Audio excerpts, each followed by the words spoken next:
Shalom. First and foremost, I want to give all praises, honor, and glory to Yahweh, Bahasham, Yahweh Shai, Bahasham, Recha Kodesh. Double honors to the elders and the apostles of Great Millstone, and peace and blessings to the elect. And today we're going to go into the book of Ecclesiasticus, the 15th chapter.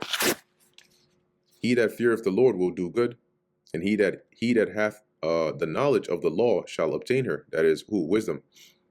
As a mother shall she meet him, and receive him as a wife marrieth or married of a virgin. And that's love, right? That's like that, a man that's never dealt with a woman marrying a virgin, that bond is tight. He ain't letting go of that. Okay, and it says here, mother, like a mother, right? Mother's love for their children, it's like inseparable. So that's how wisdom is going to be, to one that fears the Lord, right, and does good. Verse 3, with the bread of understanding shall she feed him, and give him the water of wisdom to drink, right? So you're going to abound in understanding and in wisdom, as you dwell with her.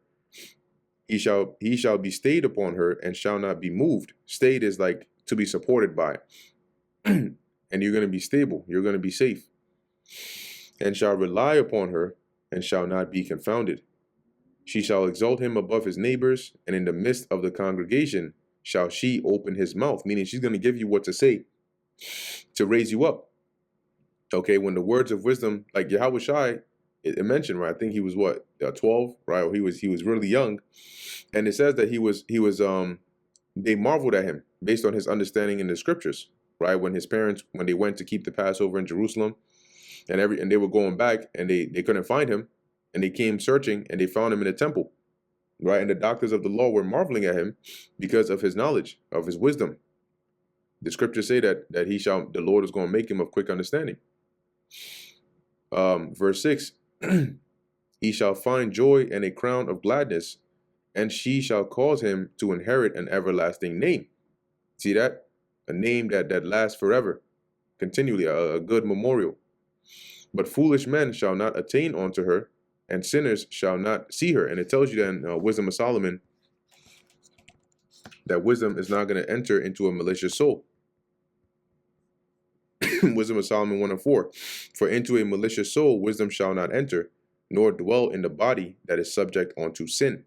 And that's why foolish men shall not attain unto her, and sinners shall not see her. For she is far from pride, and men that are liars cannot remember her.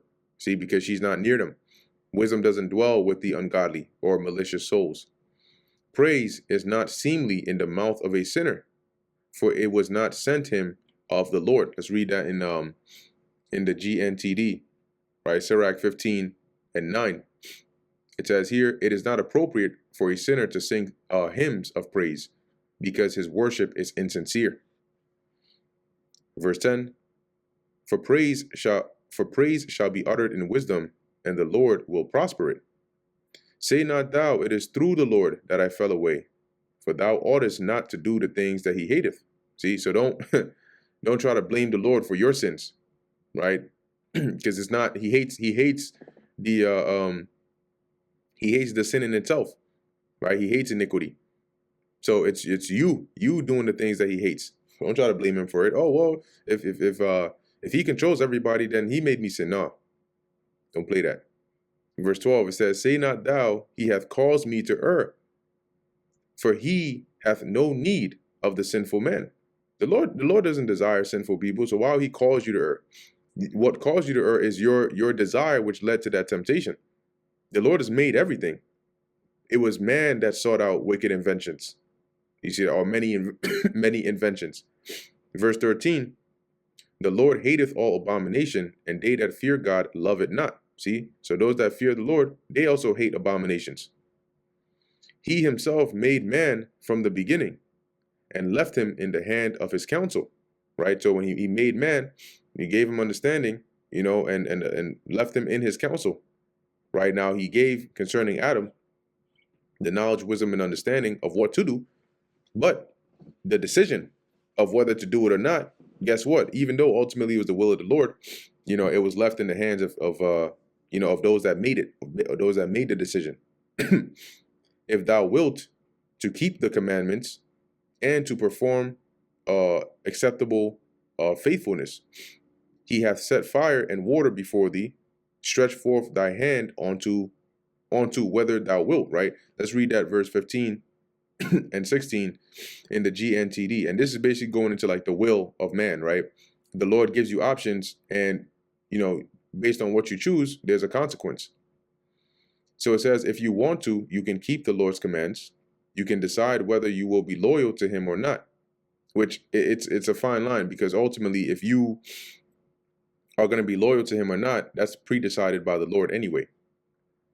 It's just, you feel, right, like you're autonomous to do it, but ultimately what you end up doing is predetermined by the Lord. He has placed fire and water before you. Reach out and take whichever you want. And that's verse 16. So these are going into your options, right? You got to choose carefully. Before man is life and death, and whither him liketh shall be given him. So whichever one you desire is what's going to happen. If you choose life, right, you choose the Lord and live, or you choose sin and wickedness and die. Whichever one you like, that's what you're going to get. For the wisdom of the Lord is great, and he is mighty in power, and beholdeth all things, right? Everything is before the Lord. He sees it all. And his eyes are upon them that fear him, and he knoweth every work of man. So the things you do, the things you think, the things you try to hide, it's all plain before the Lord. He hath commanded no man to do wickedly, neither hath he given any man license to sin. So when people talk about, oh, the laws are done away with, and, you can do whatever you want to do. No. Even the Apostle Paul mentioned, right, don't use your liberty and your Yahushua as a cloak for maliciousness. Okay, he also said in Romans, right, do we make void the law? No, we establish the law. So the Most High is not given any man license or permission to sin. And that brings us to the end of the book of Ecclesiasticus, the 15th chapter. Lord willing, that was edifying to the elect.